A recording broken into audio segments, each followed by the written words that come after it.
បាទដូចជាសកម្មភាពចុងក្រោយបាទដែលត្រូវថតបង្ហាញបងប្អូនទស្សនាកំសាន្តលេងបាទ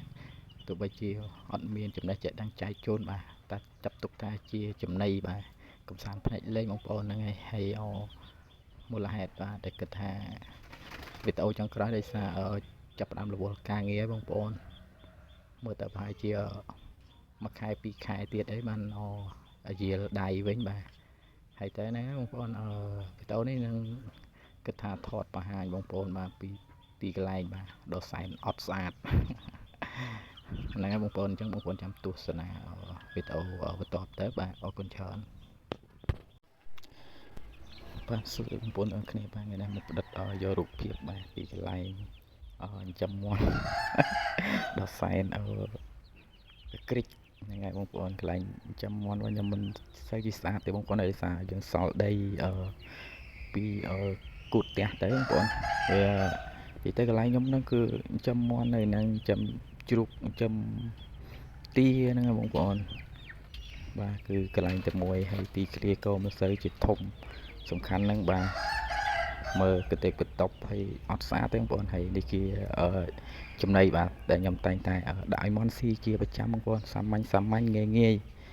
អត់មានអីច្រើនទេបងប្អូនមានតែកតុកកញ្ចង់កហើយបាទនេះជាតែសំខាន់បាទទឹកដែលខ្ញុំធ្វើសម្រាប់លាយចំណីឲ្យមន់ស៊ីជាប្រចាំបងប្អូនហើយទឹកនេះវាមានឈ្មោះថាជូលៀនស៊ីបងប្អូនហើយអាហ្នឹងគឺអត្ថប្រយោជន៍របស់វាល្អបាទសម្រាប់ដំណាំក៏ដូចជាការចិញ្ចឹមសត្វអញ្ចឹងណាបងប្អូនអញ្ចឹងបានខ្ញុំចេះតែឲ្យស៊ីបាយហើយជ្រូករបស់ខ្ញុំបាទមុន2បងប្អូនតែឥឡូវសល់មួយឯងលក់អស់មួយបងប្អូនហើយបាន99គីឡូដែរហើយនេះជាសកម្មភាពអត់តូចវិញពេលថ្ងៃបងប្អូនពេលថ្ងៃខ្ទង់ប្រហែលជាម៉ោង10ខ្ញុំតនេក៏ថតលេងទៅបងប្អូនអើយហើយក៏មានចិត្តចង់បង្ហាញបាទទីកន្លែងទៅឲ្យបងប្អូនទស្សនាលេងហ្នឹងណាហើយរូបភាពទាំងអស់វានឹងនៅបន្តខាងមុខបងប្អូនតែបញ្ជាក់ប្រាប់បងប្អូនបាទកន្លែងខ្ញុំគឺអត់ស្អាតទេបងប្អូនអើយសម្រាមកទេពកតបថ្មផងអីផងហើយសំខាន់គឺទឹកសពេតឆ្កែបាទឆ្កែក៏ដាក់នៅក្រោយហ្នឹងបងប្អូនវាលោកឡំមកញ៉ៃបាទហើយនេះទ្រង់ទាខ្ញុំបាទដែលខ្ញុំបដូរយកមកដាក់កន្លែងធំនេះវិញបងប្អូនហើយអញ្ចឹងបងប្អូនអើយគ្មានអីអស្ចារ្យទេកន្លែងខ្ញុំមកវាអញញ៉ៃណាបងប្អូនអត់ទាន់បានបោះសម្អាតរៀបចំអីអញ្ចឹងណាបាទហើយនេះជា space បាទនៅខាងក្រោយជ្រូកធំជ្រូករបស់ខ្ញុំបាទវាចំមើលបងប្អូនហើយដីរបស់ខ្ញុំអត់មានចំណុចណាដែលស្អាតគួរសមមួយថាចំណុចដែលត្រូវស័ក្តិសមជាអ្នកចិញ្ចឹមសត្វចិញ្ចឹមមាន់ណាព្រោះមើលទៅវា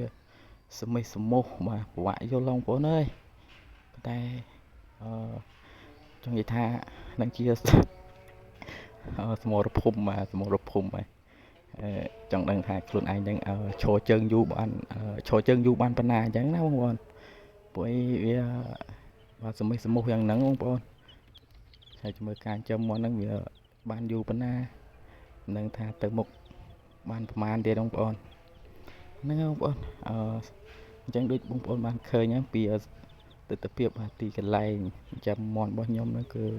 អញ្ចឹងឯងបងប្អូនអត់ស្អាតអត់អីទេបាទហើយនេះក៏ចុងក្រោយក៏មកថតតូចនេះវិញបាទហ្នឹងបងប្អូនវីដេអូក៏មានតែប៉ុណ្្នឹងបាទ